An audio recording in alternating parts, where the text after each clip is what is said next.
First, let me describe what my new book, How Not to Diet, is not about.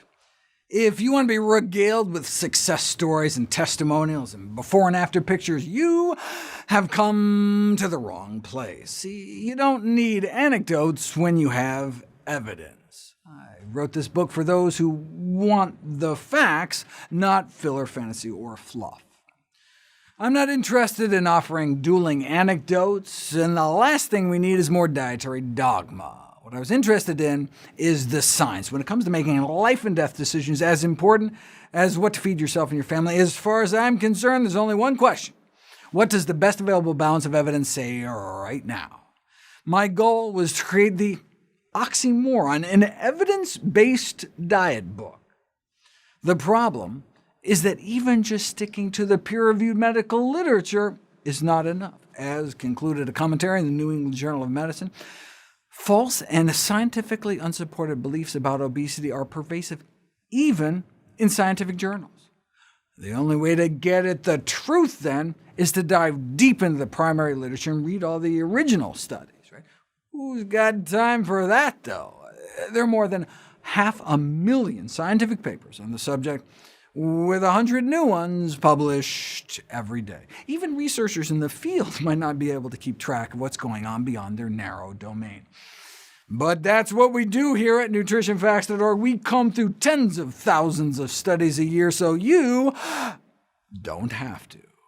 Whether you're morbidly obese, just overweight like the average American, or at your ideal weight and just want to keep it that way, my goal was to give you every possible tweak and technique we could find to build the optimal weight control solution from the ground up. To that end, we identified 17 key ingredients to the ideal weight loss diet, with a chapter on each. Ideally, foods, meals, and entire dietary pattern should be anti-inflammatory, clean from industrial pollutants, high in fiber and water, low in high glycemic and addictive foods, added fat and sugar, calorie density, meat, refined grains, and salt, low insulin index, friendly to our friendly flora, rich in fruits, vegetables, legumes, and particularly satiating.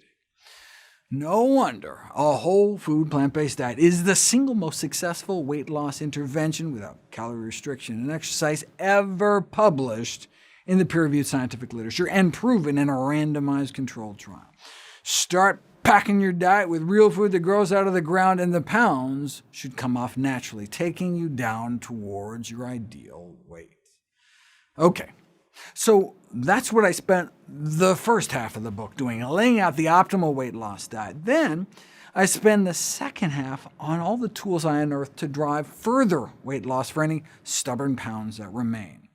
In the first half, we learned that a calorie is not necessarily a calorie. 100 calories of chickpeas has a different impact than 100 calories of chicken or chiclets, based on their different effects on factors such as absorption, appetite, or our microbiome.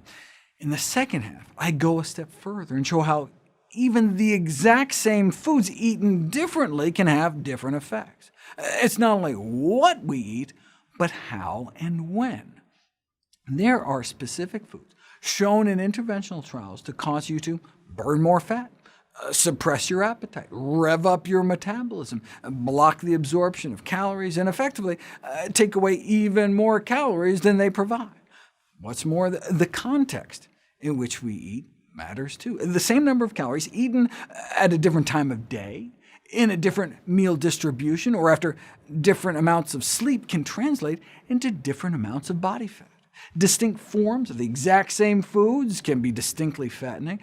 And did you know that combining certain foods together can have a different effect than eating them apart? There's even a food that can prevent the metabolic slowing that your body uses to frustrate your weight loss attempts.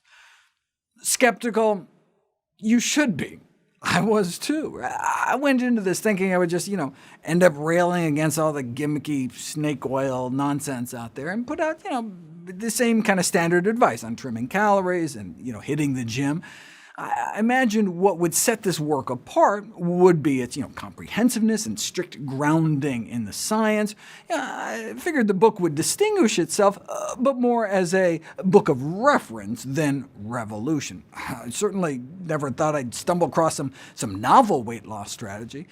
I went into this project with the goal of just creating a distillation of all the best science, but to my delight, I discovered all sorts of exciting new tools and tricks along the way, a treasure trove of buried data, like simple spices, proven in randomized, double-blind, placebo-controlled studies to accelerate weight loss for pennies a day.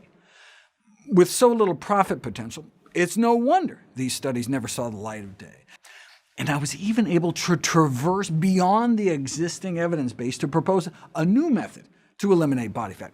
It can't be monetized either, but the only profiting I care about is your health. That's why I donate 100% of the proceeds I get from my books, including this one, to charity. I don't get a single penny from my books, but I get something better: the satisfaction of serving and helping, learning and sharing.